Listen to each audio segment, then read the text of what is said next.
All right, next. How much do you need to increase the length and the width by equal amounts in order to use 2 gallons exactly? Now obviously it's only going to be a little bit more than 2, right? Because 2 gallons exactly is going to be 100 gallons, right? So how are we going to figure that out? Right? The way you worded that. It's kind of weird, isn't it?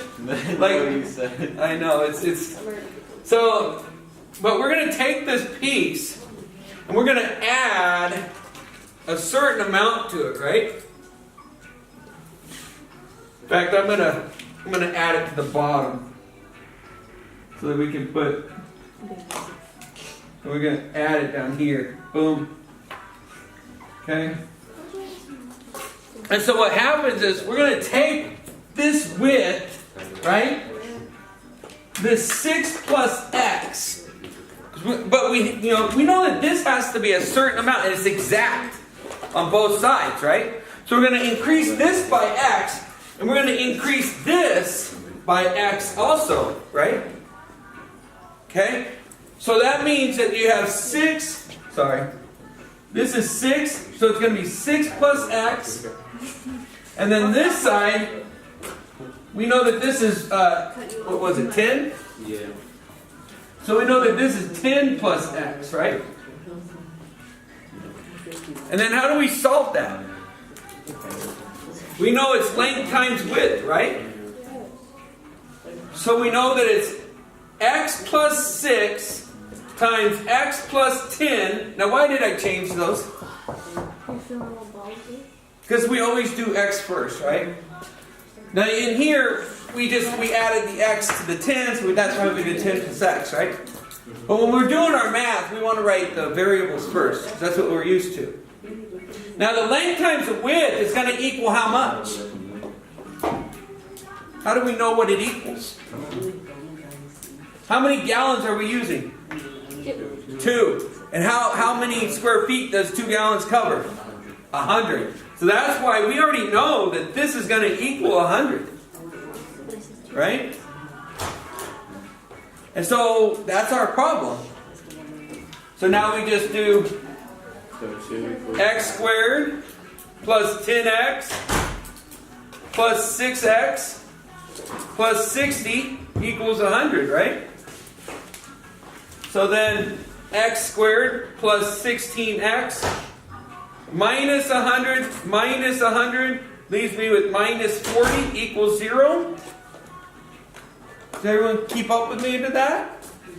Right? And now if I can take a number, right? If I can you think we're going to be able to figure out a number? A nice number that factors this? No, because it doesn't nice up here, right? Now if this number was 96, it'd be nice. But it's not. So how are we going to solve this problem? First, add 40 to both sides. Oh wait. Negative b where you at? plus or minus the square root of Quadratic. b squared minus 4ac all over 2a. And this was the problem with some of the kids. They know how to do it. But when it's in a story problem, they're like, I don't know what to do. So they quit. We don't want that to happen. I need every single one of you to not quit on this test. Alright? So I know this is A, B, and C. So then I'm going to do it over here. Negative B plus or minus the square root of b squared minus 4ac all over 2a. Now what was b? 16x. 16, not x, just 16. What is b? 16. What's a? What? That's the hard one. What's a? 1. A is 1. A is that hidden 1 that's out in front. And then the other hard one, what's C? 40. Not 40. Minus 40. Negative 40. Very good. Right. Remember, it's that whole, it gets the sign with it. So that's the other one you have to be very careful with, okay? Now you're going to have more negatives. If it's not a plus or longer, if it's shorter, then you're going to have negatives, right? See how everything becomes a lot more difficult? So I'm going to change this problem on the next few story problems we're going to do. We're going to do a lot of different numbers. We're going to make it shorter, all sorts of stuff. But right now, we got this. We got negative 16 plus or minus the square root of 256. Minus makes a plus. 40 times 4. Is that 160? Yeah. Okay, all over 2. So what's 160 plus 256? Negative 16 plus or minus the square root of 356, 416 over 2. Is that right? Is that what you guys got? 416? Is that 256 plus 160? Because 50, that'd be 3, 4 plus 10 and 6, 16. Yeah, okay. Now, how am I going to break down the 416? Now, you could plug this into your calculator. But what if they don't want the calculator? What if they have it in reduced fraction? Right? Okay, so that means I have to break down that 416. 2, 208, 2, 104, 2, 52, 2, 26, 2, 13, and 13, 1. And then you pull out your pairs, right? Pair, no pair. That means it's 2 times 2 times the square root of 26. You guys follow me on that?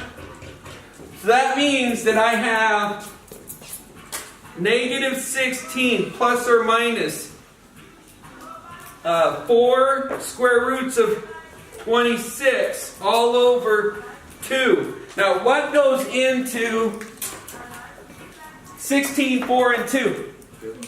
2. How many times?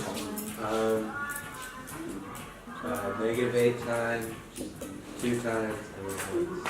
The 26 does not get broken down, right? Yeah.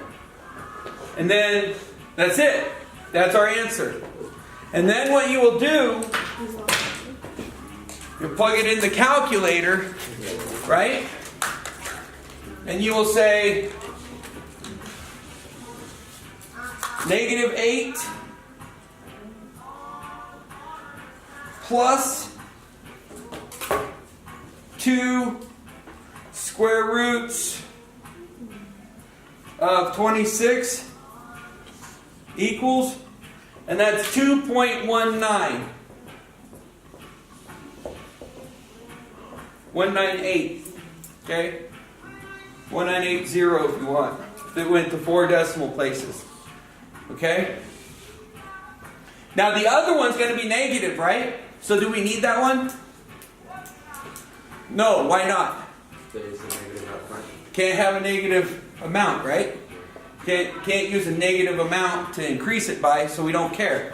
The only one we really care about, so do we care about the minus one? So the real answer is, see how the real answer now becomes just negative 8 plus 2 square roots of 26? Not minus. And that could be, if you put plus or minus,